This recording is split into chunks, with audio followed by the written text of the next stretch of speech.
What's up? My name is Soraya Lundy. I'm from Queens, New York, and I'm a dancer and a choreographer. Tell me the first job you ever had, the first 9 to 5. The first job I ever actually never had a 9 to 5 ever. Never? Never. How did that happen? I've been working in the industry since I was 16 years old, so I don't know. I've been doing it for a very long time. So I guess you reach a point where you really know the business, and I don't know. I'm also really hopeful, and yeah. So I take a lot of risks. You've never had a job, so how do you correlate that with being an entrepreneur, being that you've never had a job? Right. Well, that just all involves taking risks. So since I started doing this, I've taken a lot of risks, and I also don't think about money. You know, I think about just enjoying what I do, and things just start to happen. So yeah. So tell me a little bit about your career. So I started in Queens, New York, in local dance studios like, Bernice Johnson, Adore, and then I joined the City Kids Foundation, which is a nonprofit organization. I started that when I was 13, and that involved dancing, choreographing, a lot of theater work. So then after that, I went to a performing arts high school called Franny School of the Arts. At the same time, I joined a hip hop dance conservatory, and that's where I learned.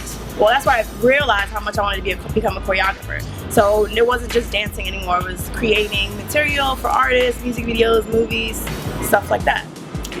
And yeah. So. I read somewhere that you went to the Alvin Ailey School? Alvin Ailey, yes. I went to Alvin Ailey, yes. That is a very prestigious school. So what was that experience like? Well, it was great. I actually had to audition. It was a summer professional program, and I got a Tony Bennett scholarship from my school. So they only gave out 2 scholarships, and I was one of the dancers from my school that got a scholarship. So wow, it was an honor. How was that experience for you, going from that school and then booking your jobs and things like that? How did that help you? It was good. I mean, I was still involved in the Hip Hop Dance Conservatory at the same time. So I was going to Ailey and also the Martha Graham School at the same time. So it was a little bit of a challenge, trying to focus my career as a dancer and also training and still learning, because I was still very young and new to the game. What was the first artist that you worked for on their video shoot? The first artist, what was his name? It was this really weird video for Christopher something. And I worked with this choreographer, Erica, and then she booked me also on this MTV job. So I guess, also just building relationships with choreographers. That's also how you get involved in the dance scene. And also so you don't have to audition all the time. Yeah. If you're a new dancer and you want to get your foot in the door, and let's say you're not 16, let's say like you're 25, how does that work? One, you got to figure out exactly what it is that you want to do. And if you want to do what they say commercial work, that involves a lot of choreography. So you want to take as much classes and training as possible, and also building your network and knowing what choreographers are actually out there working, what's their style like, what they look for, and also just taking risks like I've done. I did absolutely everything I could, especially that was involved here in New York City, just to learn and grow as a dancer. I feel like now a lot of people focus so much on money, and it's like if you have no experience, it's hard for people to hire you. So it's just building your resume as much as you can and just taking every experience for what it is. You spoke twice about not worrying about money. So with not worrying about money, how has that helped your career? Without being so focused on making $1 and just doing the work. Because a lot of people, they want to make the money first and not be so great at their craft. So how has focusing on your craft helped you in your career? Focusing on my craft has helped me. I've had a lot of support from my parents and my family. So financially, giving me money to go take dance class, being a part of different companies and crews and costumes and this, and taking me to this audition. So that was a huge help. But later on, it was just enjoying, just keeping that love for dance and what it is that I'm doing. And I mean, it's really hard, especially living in New York City. Like rent is really, really high. But I'm just very optimistic. I'm just like, I don't know how I'm gonna eat tomorrow, but I gotta go take dance class. And also, I also believe in like not cheating the game and working as hard as you can. Because if you cheat the game, like the universe knows that you're cheating, you know what I'm saying? So you're not gonna get exactly what you're trying to gain. So I've always worked really, really hard. Even if I'm at home practicing and training, the universe always was able to give back for me, sweating in my crib, in my socks, like just grinding and just trying to become a better performer, a better artist. How did you transition from being a dancer to actually teaching? How did that happen? Well, I've been teaching actually since I was 14. So I kind of did everything at the same time. Because again, I was really, really hungry and wanted to do everything. So I joined the Hip Hop Dance Conservatory, also known as Blade Dance Entertainment.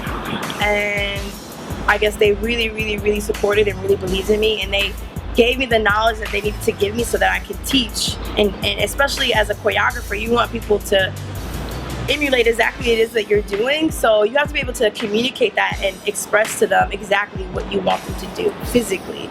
So you aesthetically can get your vision across to an audience. So they were a huge, huge help in me becoming and inspiring me to become a choreographer. How have you created yourself into being a brand? Because at the end of the day, Soraya is definitely a business. So how have you, taken care of the business side of your brand, in order to brand yourself and move forward and book jobs and all those things? How have you done that? Well, we have social media now, and I hate it, but why do you hate social media? It helps. It helps, but just I'm very like reclusive, like private. I don't really like to share. I mean, I love to share, but when it comes to, I don't really like taking pictures. I don't know. I don't know. I'm just never really good. I mean, I've become a lot better at it, but social media has definitely helped. I mean, Facebook, a lot of people overseas, that's their way of contacting me. So it's just really staying on top of those things. Like I didn't have a Facebook page for like a year. And I was like, what am I doing? I need to get back onto Facebook. But those things help. Also, I have an agent. They kind of help. And again, like I said earlier, networking, that's definitely helped for sure. Like networking, meeting people, things like this, help promote what it is that I'm doing so that people understand, have a better understanding of who I am and what I'm about. Let's talk SNL. Drake. Millions of views. Yep. How did that happen? I worked with him before. I did the Hotline Bling video, which was crazy because we shot for 2 days. Really intense choreography, and you didn't really see much of it at the end of the video, which was fine. It was a great experience, and he's an awesome artist to work with. And yeah, I guess, he realized that there's a minute of no music. I mean, well, there's music, but he's not singing or rapping that part. So he was like, yo, I need some dancers. So Tanisha Scott is his choreographer, and she called me like, girl, I need your help. Like, we gotta shoot this SNL shoot, like in 2 days. And it just went on from there. How do you continue to be the greatest version of yourself while teaching, traveling, dancing, without being distracted by, any negativity or anything, going on in life, but continue to be the greatest version of yourself? How do you do that? I think that comes with balance, like balancing that personal and professional setting. Like for me, I'm still working on that, just having like meditation time, like yoga time, just time for myself. That way that I could give and fully commit and deliver to my art and to my profession. So balance. That's what I'm still working on to this day. Do you have any advice for anyone who wants to be a dancer or a choreographer? Do you have like any advice or tips for them? The advice I would give them is to definitely gain knowledge as to what exactly it is that you want to do. So dance is very big.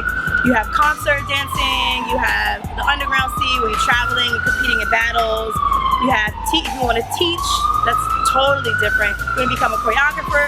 It's like all different, and even though it's all under the umbrella of dance, but there's still different outlets. Focus on exactly what it is that you want to do and learn about it.